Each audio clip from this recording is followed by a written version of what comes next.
Patrick, there's a bit of you want to talk about some Alberta updates? I know that my second sticky note here is an Alberta update. And of course, I would do no justice to give an Alberta update since you're Mr. Alberta.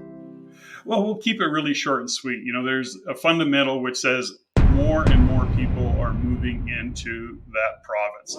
So the demand in terms of the rental side of the equation is really, really high. It isn't going anywhere anytime soon. That's the first part of it. So we're looking at immigration. We're looking at economically how strong and how much momentum Alberta is gaining as a province. When we look specifically at Calgary, because that is the city that's in the headlines, but really you can go to almost any city in the province. Edmonton is certainly much softer depending on what property type you're looking at. I want to always go back to what I'm seeing in Calgary, which is a propensity for out-of-province investors to go into Calgary, and they're looking at that condo market. They're looking at that pre-construction condo market.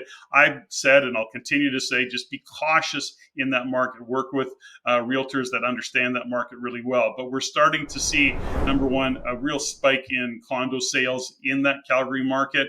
Secondly, is what we are also seeing is that there is a spike in purpose-built rental units. And I want to just shine a light on this, is that when I'm looking at the numbers, doing the research in that, there is not to say that they're overbuilding by any stretch of the imagination. So Calgary's got a long way to run still in that regard. So if you're seeing this spike in purpose-built, and if you're an investor, you may be thinking, you may come to the conclusion that, oh my gosh, there's going to be a flood of rental units on the market. That's not going to be the case in Calgary.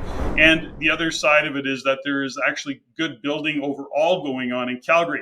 And JG, this goes to say this, that when you look at the municipality and what's happening in Calgary, you look at Calgary as a city, but even overall the province, you can get stuff built, you can get it done really quickly. They don't have the bureaucracy, they don't have the things that are in the way that stop builders from building. And it's just a real stark comparison to, let's say, Vancouver, that takes 10 years to get a high-rise built. Look at Calgary and do that same in less than half the time. Toronto, like Vancouver, there's so many blocks. So the point is this: when we talk about new housing supply and affordability and a strong economy, I think that Calgary, and specifically Calgary and Alberta overall, is still going to be a province that is going to run for a while. Interesting. Very good Alberta update, Patrick. And interesting to see what's happening. There's some great charts there that we just saw. And one of them really shows the difference between Edmonton and Calgary, which are typically in lockstep, Patrick. But right now they're out of lockstep a little bit. And I know, you're famous for saying Edmonton always follows Calgary, and I'm sure it will. But right now, year over year change in sales, Edmonton is down. Calgary's way up 10% on total. Edmonton is down probably 2-3%.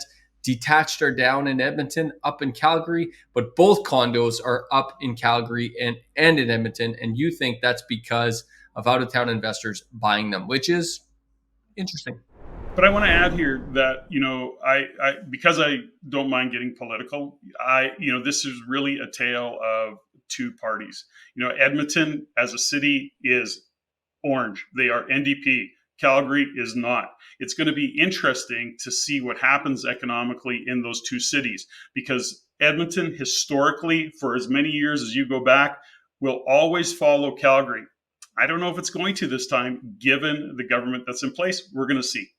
We're going to see. Time will tell. Time will tell.